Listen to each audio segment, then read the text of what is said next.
السلام علیکم، امید ہے کہ آپ سب خیریت سے ہوں گے۔ آج ہم آپ کو اردن کے مشہور شہر پیٹرا کے بارے میں بتائیں گے۔ مس ہسٹورین چینل میں پھر سے آنے کے لیے خوش آمدید۔ آپ ہمارا چینل سبسکرائب کر دیں تاکہ آپ کو نیو ویڈیوز مل سکیں۔ یہ شہر وادی موسیٰ میں واقع ہے۔ شہر میں موجود موسیٰ علیہ السلام سے منسوب ایک چشمہ بھی موجود ہے جسے عین موسیٰ کہتے ہیں۔ یہ پچھلے 3500 سال سے شہریوں کی آبی ضروریات کو پورا کر رہا ہے۔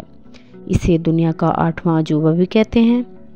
یہ شہر یہودیوں، مسیحیوں اور مسلمانوں تینوں کے لیے اہمیت کا حامل ہے۔ یہی وہی شہر ہے جہاں لوط علیہ السلام کی قوم پر عذاب دیا گیا اور اس شہر کا ذکر قرآن پاک میں بھی آیا ہے۔ پیٹرا جنوبی لبنان میں واقع یہ جگہ پہاڑوں کو کاٹ کر بنائے ہوئے محلات کی وجہ سے دنیا بھر میں مشہور ہے، یعنی پیٹرا کا معنی ہے پہاڑوں سے تراشا ہوا شہر۔ پیٹرا کو روز سٹی بھی کہا جاتا ہے کیونکہ جن پہاڑوں کو کاٹ کر یہ بنائے گئے وہ گلابی رنگت کے ہیں۔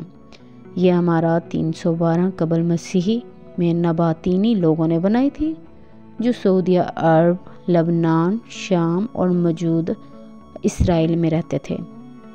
اب یہ جگہ لبنان کی پہچان ہے اور وہاں کا سب سے بڑا سیاحتی مقام ہے۔ یہ جگہ کافی عرصے تک دنیا کی نگاہوں سے اوجھل رہی کہ اس شہر کو کس نے بنایا، اس کی تعمیر کیسے ہوئی، لیکن اس شہر کو عیسائیات نے بھی متعارف کروایا تو دنیا بھر کے لیے سیاحوں کے لیے دلکشی کا باعث ثابت ہو رہا ہے۔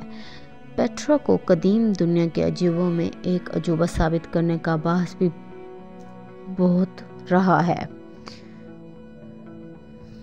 یہ جگہ کافی عرصے تک دنیا کی نگاہوں سے اوجھل رہی، لیکن 1812 میں ایک سوئس ماہر آثار قدیمہ جان لوڈوگ نے اسے دریافت کر لیا۔